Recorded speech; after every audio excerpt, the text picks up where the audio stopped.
हरदेव जोशी राजकीय कन्या महाविद्यालय आज गीता जयंती को सेलिब्रेट कर रहा है। आखिर गीता जयंती को नई पीढ़ी के साथ क्यों मनाने का हम लोग आयोजन करते हैं? आज सुबह से दो बातों को लेकर के मेरा मन बहुत खिन्न हो गया, बहुत दुखी हो गया। एक तो मैंने पेपर में न्यूज पढ़ी, नाम है अतुल सुभाष, बेंगलुरु में सॉफ्टवेयर इंजीनियर। 34 वर्ष के अतुल सुभाष ने सुसाइड कर लिया, आत्महत्या कर लिया।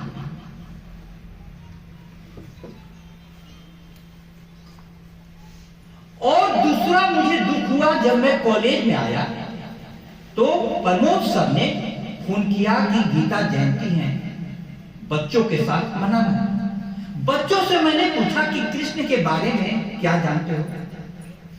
हमारी पीढ़ी कृष्ण के बारे में चुप रही।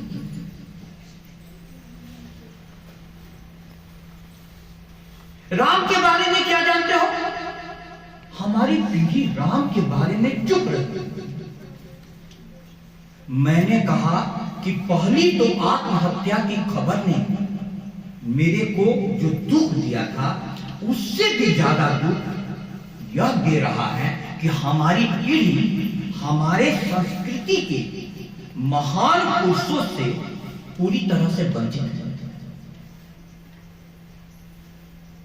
मैंने कहा भी कि मेरी तो इच्छा हो रही है कि छत पर जाकर छलांग लगा दूं। ऐसी इच्छा हो रही है। अब इसमें तुम्हें गीता से क्या मिलेगा? सरल शब्दों में, सरल भाषा में मैं तुम्हें समझा रहा हूं। गीता तुम्हें क्या मिलेगा? जिंदा उदाहरण देखो। अभी प्रमोद सर के घर में हादसा हुआ, 2 व्यक्तियों की मृत्यु हुई, एक पिताजी की और दूसरी ससुर की। 1 सप्ताह के अंदर में दोनों चल बसे। पिताजी पूर्णतः स्वस्थ। उस दिन भी कविता लिख करके वे शाम को कुछ देर में अपने शरीर का त्याग कर दिया। एक दुख से उबरे नहीं थे, दूसरी तरफ पत्नी के पिताजी का ध्यान था।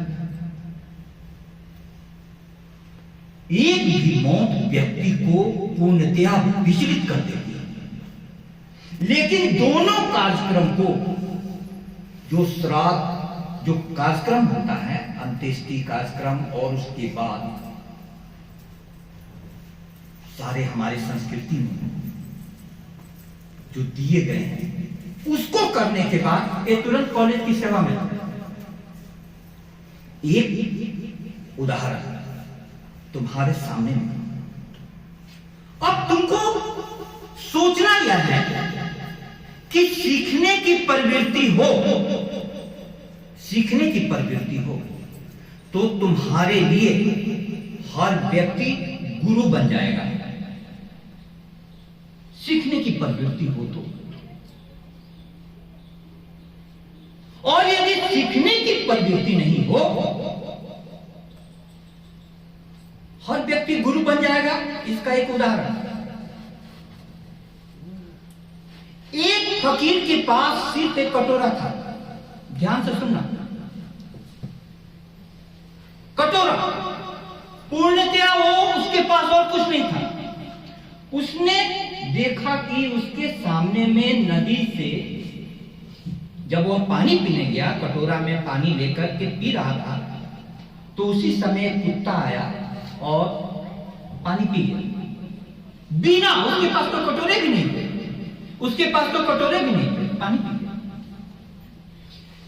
उसी समय उस फकीर ने कुत्ते को अपना गुरु मान लिया, कटोरा फेंक दिया कि बिना पात्र के कुत्ता पानी पी सकता है, हमको पात्र की क्या जरूरत है। इसको मैं कहता हूं सीखने की प्रवृत्ति, इसको मैं कहता हूं सीखने की प्रवृत्ति। यह दुख की बात है, इस मंच से मुझे कहना पड़ रहा है, इस पीढ़ी में सीखने की इस प्रवृत्ति का पूर्णतया अभाव हो गया है। इस राष्ट्र को, इस शिक्षण संस्थान को, इस समाज को इस बात पर सोचना पड़ेगा। प्रमोद सर ने भूमिका बना दी। पहला शब्द क्या आया? धर्म क्षेत्रे कुरुक्षेत्रे। तुम्हारा कर्म का क्षेत्र ही धर्म क्षेत्र है। प्रिय विद्यार्थियों, इस बात को जानो, धर्म और कुछ नहीं है। गीता में धर्म तुम्हारा कर्म है। कल हम लोग मानवाधिकार दिवस पर चर्चा कर रहे थे। सब जगह मानवाधिकार दिवस, सब जगह अधिकारों की बात हो रही है। अधिकार अधिकार अधिकार, स्त्रियों को अधिकार, उनको अधिकार, उनको अधिकार, सबको अधिकार चाहिए। गीता एक ऐसा ग्रंथ है जिसमें भगवान श्री कृष्ण ने कहा, कर्मण्येवाधिकारस्ते मा फलेषु कदाचन। हे अर्जुन, कर्म में ही तेरा अधिकार है, कर्म में ही तेरा अधिकार है। अब तुम जीवन को देखो श्री कृष्ण के। अंधेरी कोठरी में जन्म हुआ था। श्री कृष्ण का जब जन्म हुआ था तब मालूम है उनके माता पिता को उसके मामा कंस ने अंधेरी कोठरी में बंद कर रखा। अंधेरी कोठरी में जन्म हुआ और जन्म के बाद माता पिता से उनको दूर पहुंचा दिया। कहां? नंद बाबा के पास, नंद बाबा के पास। दूसरी जगह पर है मां यशोदा के पास। और वहां पर जो उन्होंने किया कि कंस के पास टैक्स के लिए जाते थे, दूध दही जो भी ले जाता था उसकी मटकी फोड़ देते थे। गोपियों के साथ प्रेम आप कविताओं में पढ़ती हैं। और गोपियों के साथ प्रेम की बात उनको कर्तव्य की याद आई, मथुरा जाना पड़ा। तो उन्होंने 1 मिनट में वहां से निकल करके अपनी दूसरी जीवन की चुनौती को लेने चले गए। उसके बाद आप ध्यान से कृष्ण के जीवन को देखो। जब उन्हें लगा यहां पर भिन्न भिन्न प्रकार के राजा जो थे उनके विरुद्ध एकजुट हो गए, तो उन्होंने अपने यदु वंश की सुरक्षा के लिए उस कोने से कहां चले गए? द्वारका। कहां चले गए? द्वारका चले गए।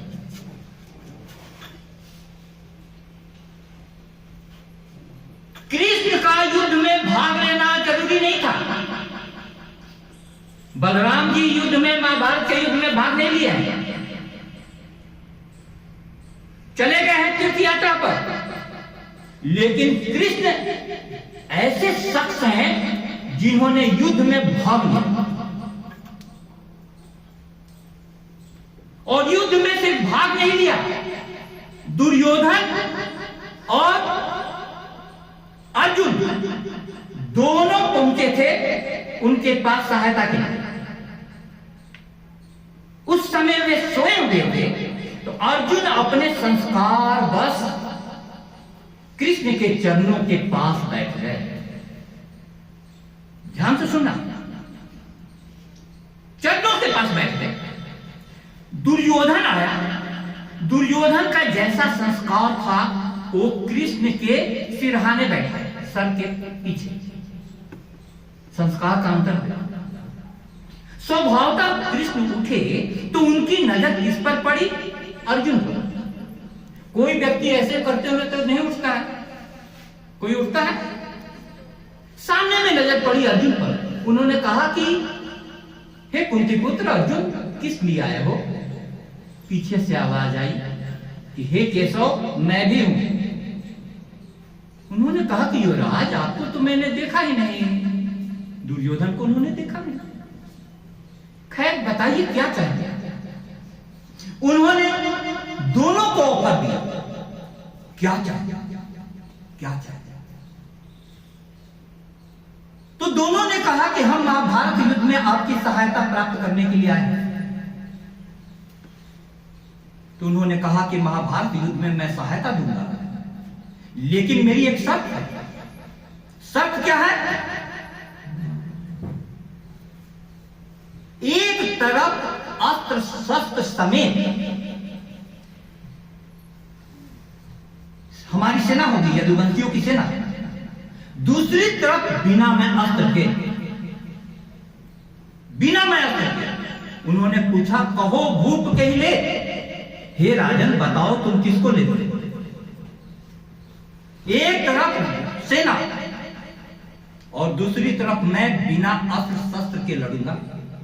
बताओ तुम किसको लेते? लड़ाई में तुम किसको चुनती? छात्राएं बताए, किसको चुनती तुम? निहत्था आदमी क्या काम आएगा? आएगा काम? लेकिन दुर्योधन ने कहा कि पहले मैं चुनूंगा। कोई एतराज नहीं, चुन लो तुम। उसने कहा कि मुझे यदुवंशी की सेना को दे दी। सेना दे। अर्जुन ने कहा कि मुझे तो कृष्ण मंजूर है। प्रिय विद्यार्थियों, एक वाकया जो है यहां के बाद का बहुत ही समझने वाला है। दुर्योधन खुश होकर के अपने मामा शकुनी के पास जाता है। मामा शकुनी के पास जाता है, बोलता है कि मामा, एक पांडु पुत्र अर्जुन तो महामूर्ख निकला। कृष्ण ने जब शर्त रखी कि एक तरफ हमारी यदुवंशी सेना अस्त्र शस्त्र सहित है, दूसरी तरफ मैं बिना अस्त्र के, दो में से किसको लेते हो? मैंने तो यदुवंशियों की सेना मांग ली, उसने सिर्फ कृष्ण को मांगा। पहली बार मुझे शकुनी से लगाव हो गया। जानती हो शकुनी ने क्या कहा? अरे भांजे, तूने यह क्या किया? यह क्या किया तुमने? वह निहत्था कृष्ण भी लाखों अस्त्र शस्त्र से सुसज्जित सेनाओं पर भारी है। तुम थोड़ा इस बात को सुन। कैसे भारी है? तुम्हारे जीवन की बहुत काम की मैं बात बताऊं। लड़कियों की दुनिया बहुत ही कठिन है, बहुत कठिन है, चुनौती भरी। कृष्ण का यह व्यक्तित्व बिना अस्त्र शस्त्र के लड़ना, तुम लोग कहां से अस्त्र शस्त्र लोगी? थोड़ी बहुत आत्मरक्षा प्रशिक्षण शिविर में फाय फू कर रही हो, वो भी तो मुझको खतरनाक लगता है। क्योंकि थोड़ी सी फाइटिंग सीख जाने से फाइटिंग मत करने लगना। श्री कृष्ण को देखना। श्री कृष्ण का मतलब क्या है? श्री कृष्ण का मतलब है आत्मा। क्या है? आत्मा। आत्मा। अपनी आत्मा को जगाओ। तुमने तो राम को पढ़ना छोड़ दिया, कृष्ण को पढ़ना छोड़ दिया, तुमने तो पढ़ना ही छोड़ दिया। आत्मा जगेगी कैसे? आत्मा कैसे जगेगी? कैसे जगेगी आत्मा? अब मैं तुम्हें बताना चाह रहा हूं। आज लोग तनाव में हैं और साथ में चले जाते हैं, आत्महत्या कर लेते हैं। इस जिंदगी में क्या कमी थी? पत्नी भी इंजीनियर, पति भी इंजीनियर, कमी क्या थी? 34 वर्ष में कोई नौजवान आत्महत्या करता है। कृष्ण का जीवन देखो, उन्होंने कभी सुसाइड की बात की? कभी भी सुसाइड की बात?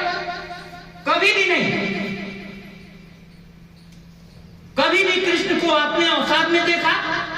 कभी नहीं, मुस्कुराते हुए। एक व्याख्यान तुम्हारी जिंदगी बदल देगा। तुम थोड़ा ध्यान से देखो। भीम का पुत्र घटोत्कच जो कौरव सेना पर भारी पड़ रहा था, वो मारा गया। उस समय सारे पांडु रो रहे थे। भीम तो छाती पीट पीट कर रो रहा। दूसरी तरफ दुर्योधन पागलों सा हंस रहा था कि घटोत्कच मारा गया तो हमने युद्ध जीत लिया। उस समय में हारी हुई पांडवी चमू में हंस रहे भगवान थे। उस समय कृष्ण हंस रहे जब अगल बगल में लोग छाती पीट रहे। हारी हुई पांडवी चमू में हंस रहे भगवान थे, पर जीत कर भी कर्ण के हारे हुए से प्राण। हारी हुई पांडवी चमू में कृष्ण हंस रहे, हंस रहे। ये कहां से गुना था? दूरदृष्टि। जब तुम पढ़ोगे नहीं तो तुम्हारे पास कैसे दृष्टि आएगी? ये कौन सी पढ़ाई है? जिंदगी में कई प्रकार की मुसीबतें आती हैं। उन मुसीबतों में हम रंग छोड़ देंगे। कृष्ण भगवान ने भी एक बार रंग छोड़ा था, इसलिए उनका दूसरा नाम रणछोड़दास है। देखो कि सेना बहुत भारी पड़ रही है, नहीं लड़ सकते हैं, बुद्धि लगाओ, रण छोड़ दो।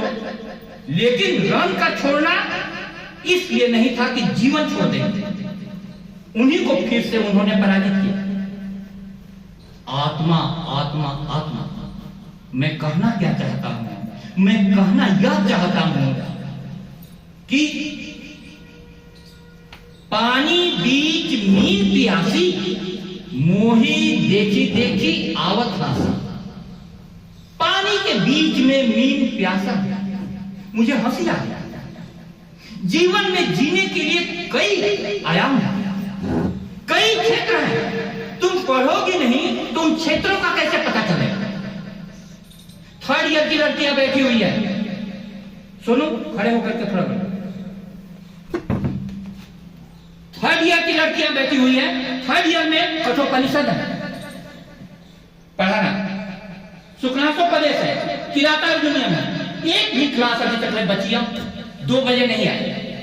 तुम लोग जा कहां रही हो? ये शिक्षा जगत क्या कर रहा है? एक किताब तुम्हारी जिंदगी बदल देगा। ये हो क्या रहा है? न फिक्रे गुर्बत है, कृष्ण की फिलोसफी, ध्यान से सुनना। न फिक्रे गुर्बत है, न अंदेशाए तन्हाई है। जिंदगी इतने हवादिशों से गुजर आई है, जिस हाल में लोग मरने की दुआ करते हैं, उस हाल में मैंने जीने की कसम खाई है, जीने की कसम खाई है। ताली तो तुमको ये भी कहना पड़ता है, क्योंकि कविताओं से जो कब बच्चों को कविता पता नहीं चल रहा है, संस्कृत पता नहीं चल रहा, चलो ठीक है, हिंदी की कविता भी पता नहीं चल रही, गद्य भी पता नहीं चल रहा, वाक्य भी पता नहीं चल रहा। तुम लोगों ने अपने जीवन को क्या बना रखा है? क्या बना रखा है? अब गीता जयंती को लेकर करके सरकार इतनी संजीदा है कि गीता को राष्ट्रीय पर्व के रूप में मनाया जा रहा है, और हमारे विद्यार्थी कुछ उसके बारे में जानते नहीं है। जीवन की जितनी भी चुनौतियां आई, कृष्ण ने किसी भी चुनौती से भागने का काम नहीं किया। और कृष्ण की एक विशेषता बताऊं, भारतीय संस्कृति मर्यादा पुरुषोत्तम राम को पूजती है। सिया राम में सब जग जानी, करो प्रणाम जोरी जुग पानी। राम के साथ किसका नाम आता है? सीता। कृष्ण के साथ किसका नाम आता है? राधा। राधा। ज्योति के लिए तालियां बजा दो। ये आजकल पढ़ाई से संन्यास ले ली है हमारे क्लास से, लेकिन लड़की तो तेज है। राधा क्यों आता है? राधा कौन थी? कृष्ण की पत्नी का नाम बताओ। रुक्मिणी। वेरी गुड यार, तालियां बजाओ। ये बच्चे कुछ तो जवाब दे रहे हैं। रुक्मिणी। कृष्ण के साथ रुक्मिणी का नाम क्यों नहीं आता है? राधा। मैं जाता हूं कामा, जहां मेरा ससुराल है, सब कोई राधे राधे राधे राधे करते रहते हैं। क्यों? भारतीय संस्कृति इतनी उदार थी कि वो प्रेम को सबसे ज्यादा महत्व देता है। आज की भाषा में कहूं तो राधा कृष्ण की कौन लगेगी? प्रेमिका। हाँ, प्रेमिका। इंग्लिश में कहो तो गर्लफ्रेंड। अब देखो, अब ये सब बातें इनको समझ में आ रही है, ये सब बातें समझ में आ रही हैं। अब मैं तुम्हें बताना क्या चाहता हूं, कृष्ण के साथ एक और नाम आता है। कौन सा? मीरा। बहुत अच्छा। क्या नाम है बेटा? पायल। वाह, जोरदार तालियां बजाओ। अब कृष्ण से, गीता से तुम क्या सीख सकती हो? राम को पूर्णावतार नहीं कहा हमारी संस्कृति में। हमारी संस्कृति ने कृष्ण को पूर्णावतार कहा। क्यों? क्योंकि राम चरित्र के नायक हैं, मर्यादा में रहते हैं। कृष्ण के लिए कोई चरित्र नहीं, कोई चरित्र। इसीलिए वे किसी के वस्त्र उठा कर करके, चुरा करके पेड़ों पर चढ़ सकते हैं। देखो कृष्ण। हाँ? और दूसरी तरफ उन्होंने प्रण क्या किया था? मैं अस्त्र शस्त्र नहीं उठाऊंगा। लेकिन जब भीष्म पितामह ने अपने बाणों से पूरी तरीके से पांडव सेना को तहस नहस करने का उपक्रम किया, तो उन्होंने तुरंत रथ के चक्के को उठा लिया। भीष्म पितामह पर आक्रमण, अपना प्रण तोड़ दिया, अपना प्रण तोड़ दिया। जीवन किसी प्रण से बड़ा है। अर्जुन ने प्रण लिया कि अभिमन्यु को मारने वाले जयद्रथ को कल अंत काल के पूर्व यदि नहीं मैं मारूं तो आग में जल करके मर जाऊंगा। उसके बाद द्रोणाचार्य ने व्यूह रचना कर, उस व्यूह रचना में जयद्रथ को सबसे सुरक्षित जगह पर लगा दिया। किस व्यूह की रचना की थी? चक्र व्यूह तो तुम जानती होगी, लेकिन दूसरी व्यूह जानती हो? नहीं। कमल व्यूह। कमल व्यूह। अर्जुन के प्राण कपने लगे, शाम होने को आ गई। उन्होंने कहा कि केशव, रथ को जल्दी से जयद्रथ के पास ले जाइए।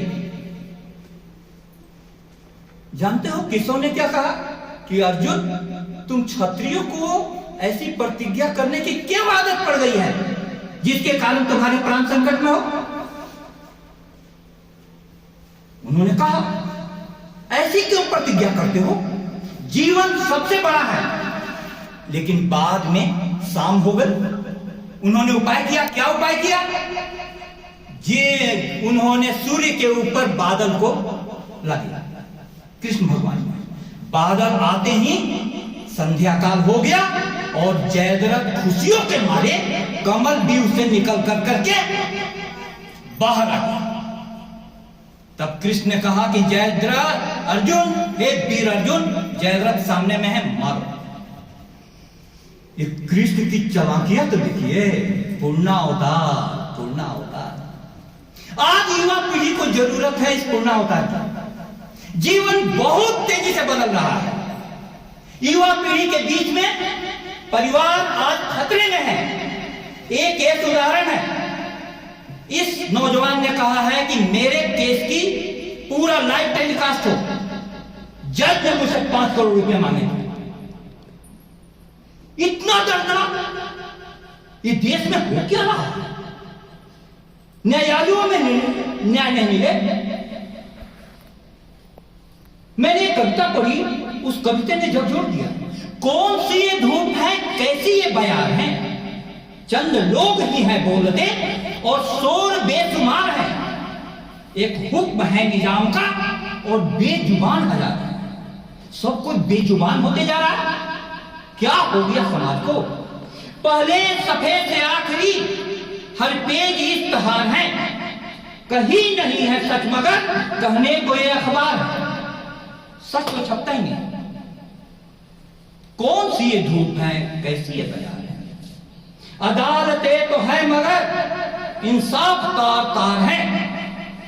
गुजर गई है पीढ़ियां बाकी इंतजार है। कौन सी ये धूप है, कैसी ये बयान है। इस नौजवान ने लिखा है कि मेरा अंतिम संस्कार तब तक नहीं किया जाए जब तक मेरे केस का निर्णय नहीं। अंतिम लाइन सुन। ये कौन लोग हैं हुजूर जो ढो रहे हैं पालकी। कौन सी ये गैंग है जिसके हाथ में सरकार है। कौन सी ये धूप है, कैसी ये बयान। प्रिय विद्यार्थियों, तुम्हारे सामने जीवन कई चुनौतियां लेकर के खड़ा है। उन चुनौतियों के बीच में तुम गीता को नहीं पढ़ोगे, तुम कृष्ण को नहीं पढ़ोगे, उन चुनौतियों में रास्ता दिखाने वाला कोई नहीं मिलेगा। प्रमोद सर के घर में एक साल पहले भी हादसा हुआ था। बहुत दर्दनाक, बहनोई चल बसे थे। कभी देखते हो कर्म पर प्रभाव। जब घर में दो आदमी आता है, तुम अपने शिक्षकों से नहीं सीखोगे तो किससे सीखोगे। तुम लोग आखिर क्यों दूर जा रहे हो शिक्षकों से। कल बच्चियों के साथ मैंने बोला कि मानवाधिकार दिवस के बारे में जानते हो, कुछ नहीं जानते हैं। आधे घंटे तक मैंने उनको ग्रिलिंग की। अंत में एक लड़की ने पूछा, मैंने कहा कि क्वेश्चन पूछो। उसने कहा कि सर मानवाधिकार क्यों जरूरी है। उस पर मैंने चर्चा कराई। शिक्षक तो यहां देने के लिए तैयार है। आज कितने कामों के बीच में सर ने कहा कि गीता जयंती मनानी है और विद्यार्थियों को हमें खींच करके लाना पड़ रहा है। ये देश कैसे विश्वगुरु बनेगा। ये आप लोगों के लिए सोचने का भी दिन है। और प्रिय विद्यार्थियों, गीता जयंती के दिन आपको ये जानना चाहिए कि अदालतों में किसकी शपथ ली जाती है। गीता। हम शपथ लेते हैं गीता की, क्यों रामायण की क्यों नहीं शपथ लेते हैं। थोड़ा सोचो तो, रामायण की क्यों नहीं शपथ लेते हैं। कुछ नहीं सोचोगे तो इसका मतलब कि तुम मानव नहीं हो। मानव की परिभाषा ही है कि वो उसके पास मन है जो सोचता है। तुम अपने जीवन के बारे में सोचो। गीता जयंती आई तो गीता के बारे में सोचो और जीवन की जो भी समस्याएं आए उसके समाधान के लिए अपने शिक्षकों के सहयोग से कोई रास्ता दिखा। जीवन में कभी भी जीवन को छोड़ना मत। लेकिन धर्म क्षेत्र कुरुक्षेत्र, जब तक तुम्हारा कर्म का क्षेत्र धर्म क्षेत्र नहीं बनेगा, तुम्हारे लिए पढ़ाई धर्म नहीं बनेगा, सीखने की प्यास धर्म नहीं बनेगा, तुम्हारा कल्याण नहीं हो सकता। आपने इतने ध्यान और शांति से सुना और इस सभा में उपस्थित प्राचार्य ma'am, Manoj sir, doctor Vijay Singh sir और विशेषकर प्रमोद सर ने जो पृष्ठभूमि बांधी, उसके कारण मुझसे इतनी बातें निकली, लेकिन बहुत पीड़ा से निकली है। आप लोग जरूर कृष्ण को जानिए, गीता को पढ़िए, क्लास में आइए। बहुत बहुत धन्यवाद।